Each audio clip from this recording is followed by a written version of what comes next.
आप सभी का स्वागत है चैनल श्रेष्ठ कहानियाँ में। दोस्तों, आज प्रसिद्ध कहानीकार मुंशी प्रेमचंद जी की पुण्यतिथि है। इस अवसर पर हम मुंशी प्रेमचंद जी की एक कहानी सुनेंगे। कहानी का शीर्षक है आधार। आइए सुनते हैं आज की कहानी। सारे गांव में मथुरा का सा गठीला जवान न था। कोई 20 बरस की उम्र थी। मसें भींग रही थीं। गौएं चराता, दूध पीता, कसरत करता, कुश्ती लड़ता था और सारे दिन बांसुरी बजाता हाट में विचरता था। ब्याह हो गया था, पर अभी भी कोई बाल बच्चा न था। घर में कई हल की खेती थी, कई छोटे बड़े भाई थे। वे सब मिलजुल कर खेती बाड़ी करते थे। मथुरा पर सारे गांव को गर्व था। जब उसे जांघिए, लंगोटे, नाल या मुकदर के लिए रुपए पैसे की जरूरत पड़ती तो तुरंत दे दिए जाते थे।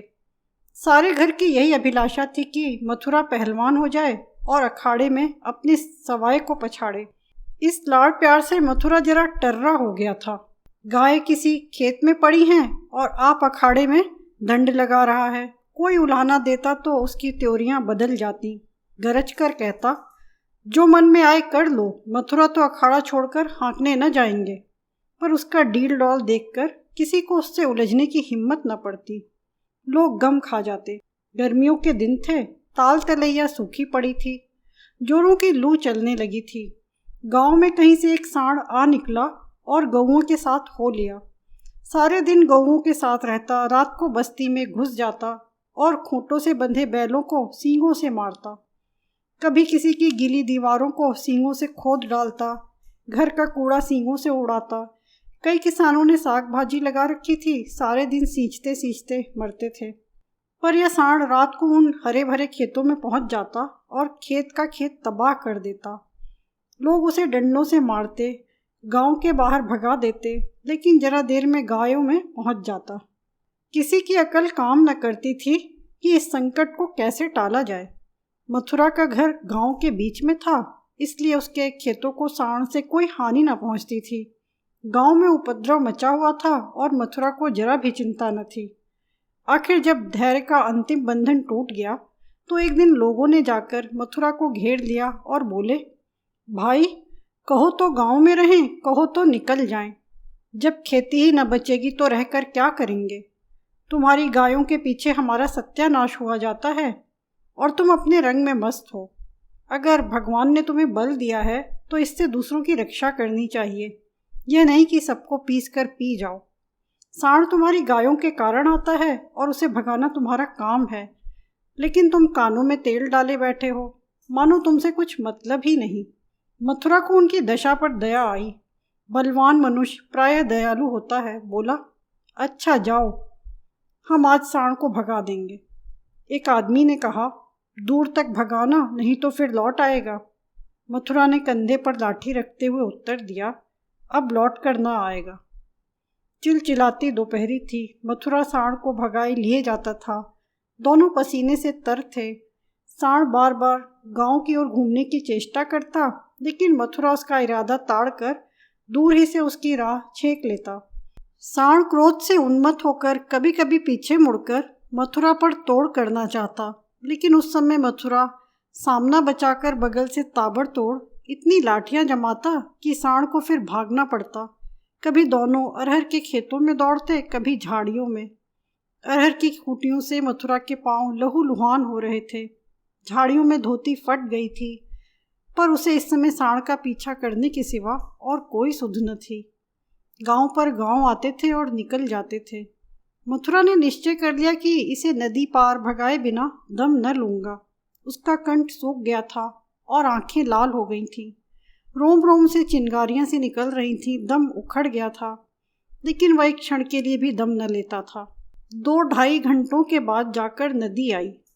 यही हार जीत का फैसला होने वाला था। यहीं से दोनों खिलाड़ियों को अपने दांव पेच के जौहर दिखाने थे। सांड सोचता था, अगर नदी में उतर गया तो यह मार ही डालेगा।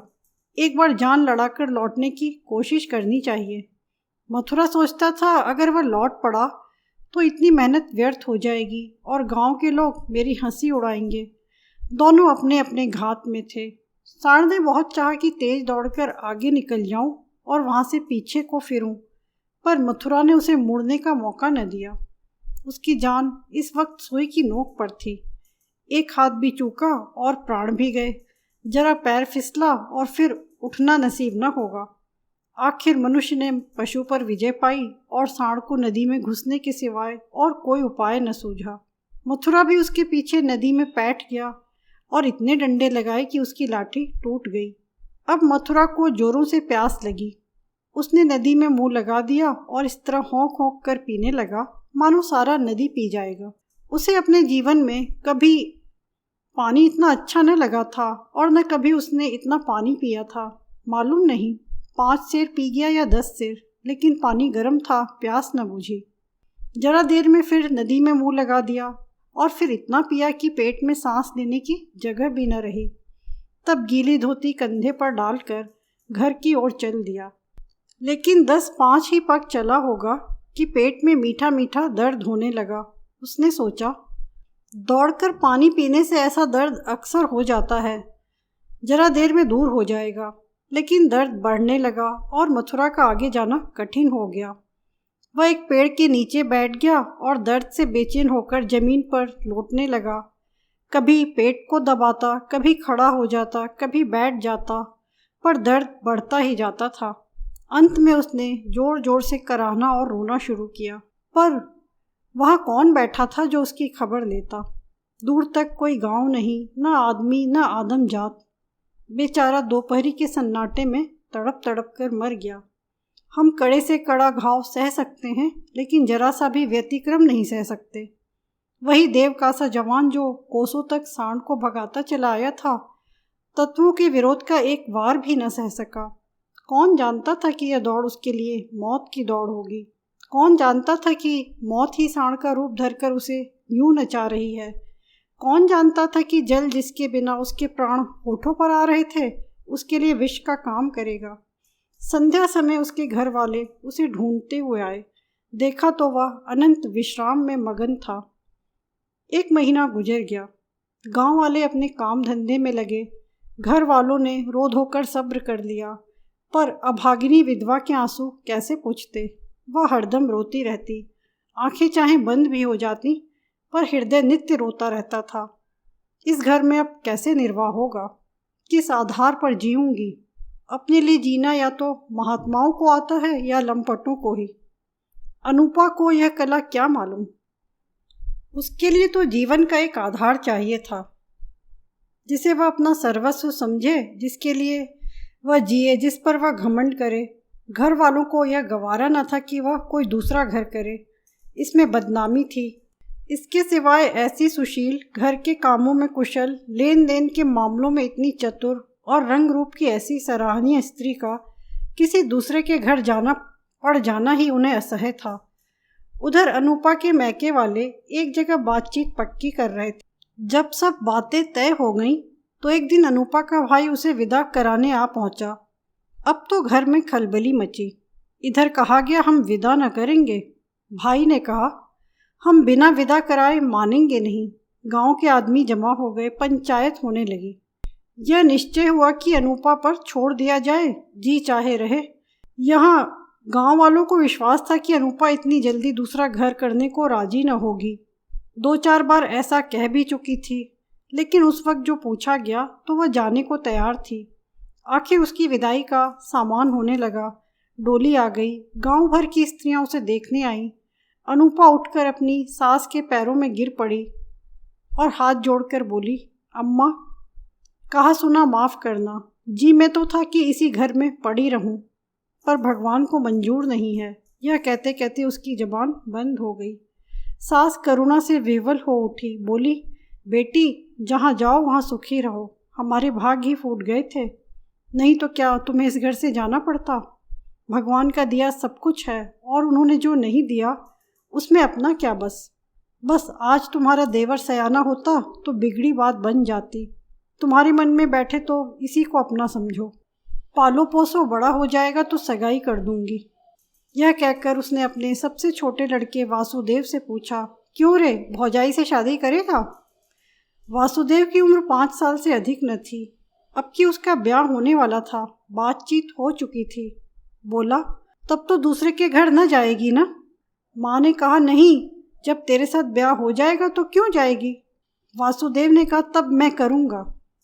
माँ ने कहा, अच्छा, उससे पूछ तुझसे ब्याह करेगी? वासुदेव अनूप की गोद में जा बैठा और शर्माता हुआ बोला, हमसे ब्याह करोगी? यह कहकर वह हंसने लगा, लेकिन अनूप की आंखें डबडबा गईं। वासुदेव को छाती से लगाते हुए बोली, अम्मा, दिल से कहती हो? सास ने कहा, भगवान जानते हैं। अनूपा ने कहा, आज यह मेरे हो गए? सास ने कहा, हाँ, सारा गांव देख रहा है। अनूपा बोली, तो भैया से कहला भेजो, घर जाए, मैं उनके साथ न जाऊंगी। अनूपा को जीवन के लिए आधार की जरूरत थी, वह आधार मिल गया। सेवा मनुष्य की स्वाभाविक वृत्ति है, सेवा ही उस जीवन का आधार है। अनूपा ने वासुदेव को लालन पोषण शुरू किया।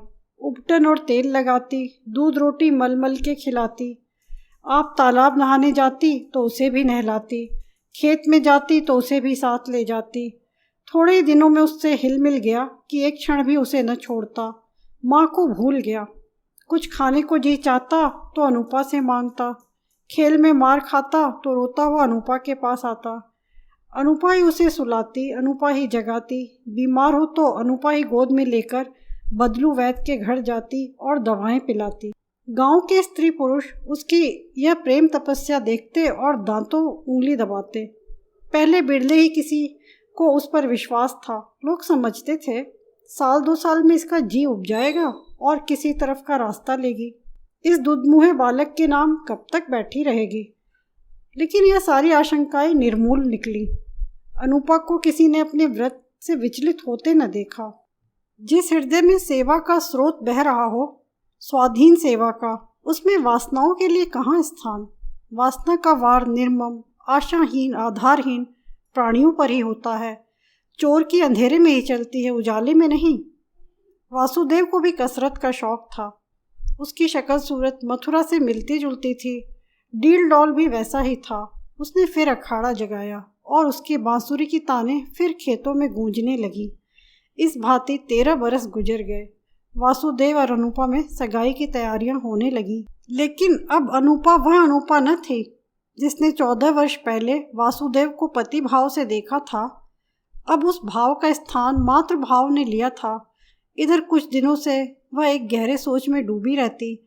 सगाई के दिन ज्यों-ज्यों निकट आते थे उसका दिल बैठा जाता था। अपने जीवन में इतने बड़े परिवर्तन की कल्पना ही से उसका कलेजा दहक उठता था। जिसे बालक की भांति पाला पोसा, उसे पति बनाते हुए लज्जा से उसका मुखमंडल लाल हो जाता था। द्वार पर नगाड़ा बज रहा था। बिरादरी के लोग जमा थे। घर में गाना हो रहा था। आज सगाई की तिथि थी। सहसा अनूपा ने जाकर सास से कहा, अम्मा, मैं तो लाज के मारे मरी जा रही हूँ। सास ने भौचक्की होकर पूछा, क्यों बेटी, क्या है? अनूपा ने कहा, मैं सगाई न करूँगी। सास बोली, कैसी बात करती है बेटी, सारी तैयारी हो गई है, लोग सुनेंगे तो क्या कहेंगे? अनूपा ने कहा, जो चाहे कहें, जिनके नाम पर 14 वर्ष बैठी रही उसी के नाम पर अब भी बैठी रहूँगी। मैंने समझा था मर्द के बिना औरत से रहा न जाता होगा। मेरी तो भगवान ने इज्जत आबरू निभा दी। जब नई उम्र के दिन कट गए तो अब कौन चिंता है। वासुदेव की सगाई कोई लड़की खोज कर दो। जैसे अब तक उसे पाला उसी तरह अब उसके बाल बच्चों को पालूंगी। दोस्तों, आप सुन रहे थे प्रसिद्ध कहानीकार मुंशी प्रेमचंद की कहानी, जिसका शीर्षक था आधार। आधार कहानी में मुंशी प्रेमचंद जी ने नारी मनोव्यथा का बहुत ही सुंदर चित्रण किया है। कहानी बहुत ही दिल को छू देने वाली थी। और दोस्तों, आपको कहानी कैसी लगी, लाइक, कमेंट और शेयर करें और चैनल श्रेष्ठ कहानियों को सब्सक्राइब करें। मिलते हैं फिर एक और नई कहानी में। धन्यवाद।